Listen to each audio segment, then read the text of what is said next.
Ravish Kumar. Police व्यवस्था की हालत इस स्तर पर आ गई है कि हत्या के सामान्य से मामले की जांच भी सुप्रीम कोर्ट के सामने खरी नहीं उतर पा रही है। चीफ जस्टिस को बताना पड़ रहा है कि एफआईआर का मतलब क्या होता है और किन बातों की जांच की जानी चाहिए। हाई कोर्ट से लेकर सुप्रीम कोर्ट की टिप्पणियां भी रूटीन होती जा रही हैं। ऐसा लगता है कि पुलिस तैयार होकर कोर्ट आती है कि आज सुनने को मिलेगा तो सुन लिया जाएगा। एक दिन की बात है, अखबारों और चैनलों में खबरें बदल जाएंगी और फिर वापस सब कुछ उसी ढर्रे पर चलता रहेगा।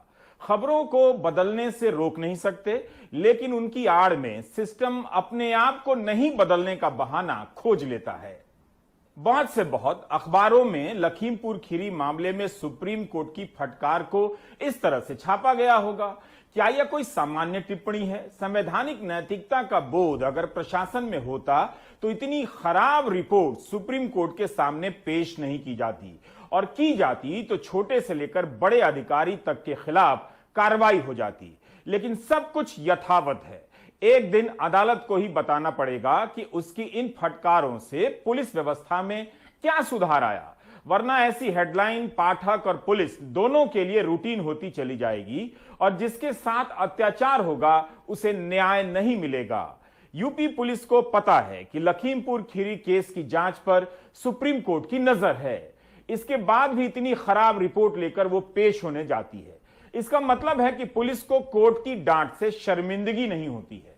सुप्रीम कोर्ट की फटकार का क्या इतना ही असर होगा कि जांच रिपोर्ट में कुछ लाइनें और जोड़ दी जाएंगी, या फिर जांच को लेकर पुलिस पेशेवर होने का कुछ प्रयास भी करेगी?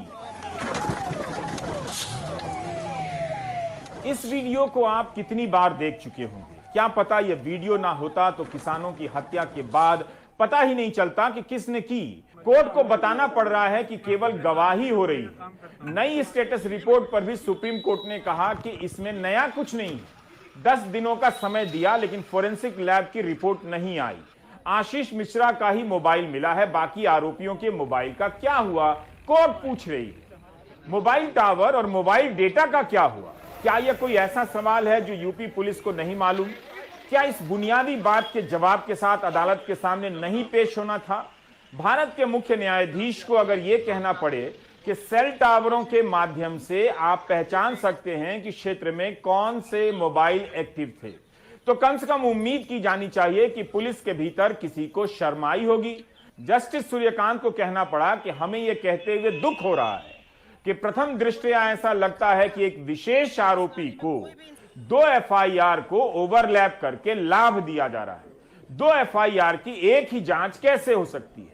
लखीमपुर खीरी केस को लेकर सुप्रीम कोर्ट ने जो कहा वो सामान्य लापरवाहियों की तरफ इशारा नहीं है। कोर्ट की टिप्पणी बता रही है कि पुलिस सिस्टम कितना बेपरवाह हो चुका है। यूपी की पुलिस खुद को इन सब फटकारों के लिए अभ्यस्त कर चुकी है। पहले दिन से यूपी की पुलिस लखीमपुर केस में फटकार ही सुन रही है।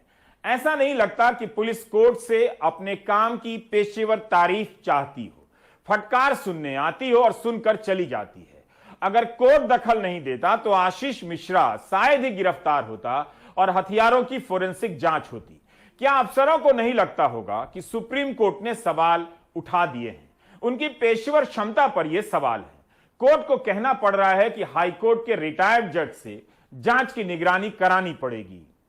इस केस में आरोपी के पिता केंद्रीय गृह राज्य मंत्री हैं। क्या इतना काफी नहीं कि केंद्रीय गृह राज्य मंत्री